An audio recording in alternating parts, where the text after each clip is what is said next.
here, and I have the Tessier Law Firm. We help our clients take charge of life's transitions through estate planning and elder law.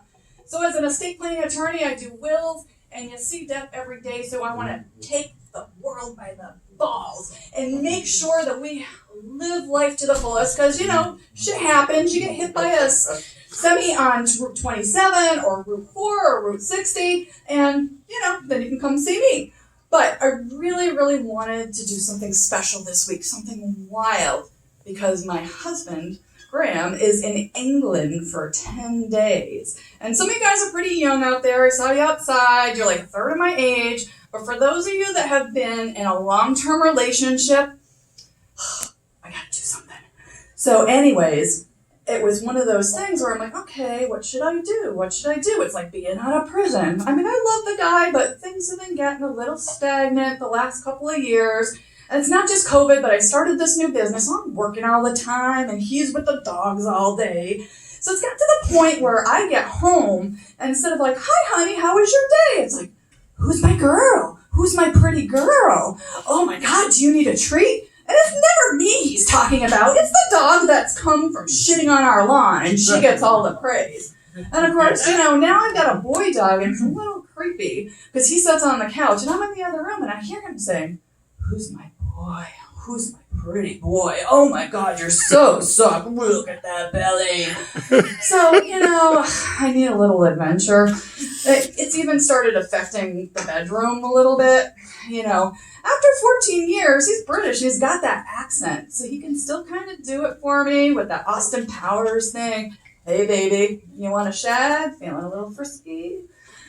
No, it doesn't work for me. Now I have to lay down on all fours with the legs up in the air and say, Mommy needs a belly rub. Mommy needs a belly rub. And, you know, maybe we kind of work on it. So, you know, obviously I need a little self-confidence. I'm thinking, okay, we're going to do it this week, because if he was around, he would definitely be a little critical. He knows that I cannot tell a joke. I just don't remember the punchline.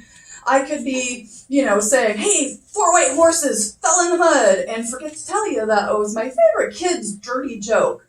So, you know, it's one of those things that he would try to be nice about it and say something British like, you know, a joke and you, well, that's about as good of a use as a chocolate teapot, which you got to take that home and think about it for a little while, because it took me a little time to think about chocolate teapot and, you know, it melting.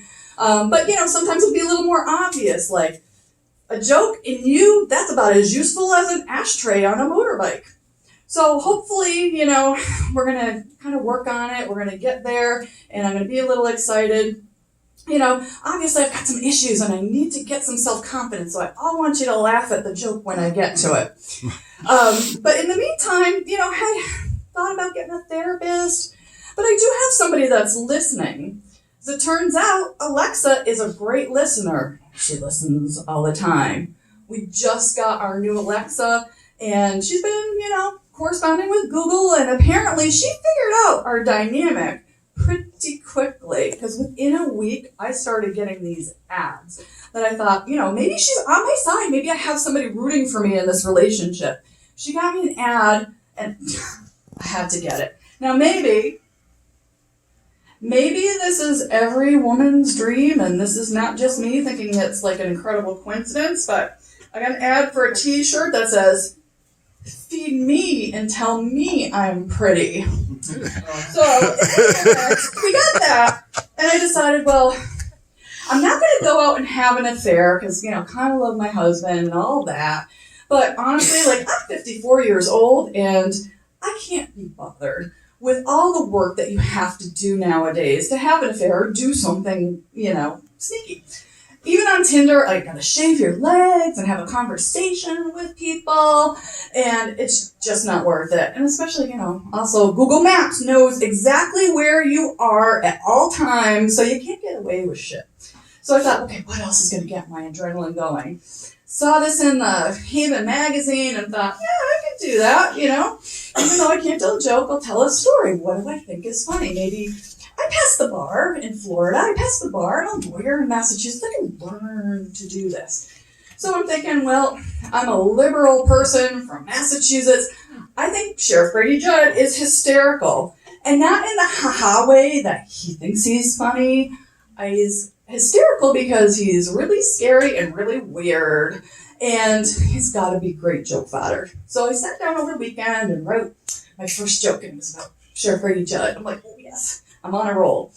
And I realized as an estate planning attorney, like, I go through my discussion on wills with my families, and we talk about family members that they'd like to disown. We talk about what's going to happen to their ferret when they get smushed by a bus or in a car accident. And we have a discussion about guns and how you have to transfer your guns to your family. Make sure that you're... Oh, I'm sorry. Okay, so I'm so sorry. It's my first time. Thank you for breaking my comedy chair. Let me just tell you my Grady joke.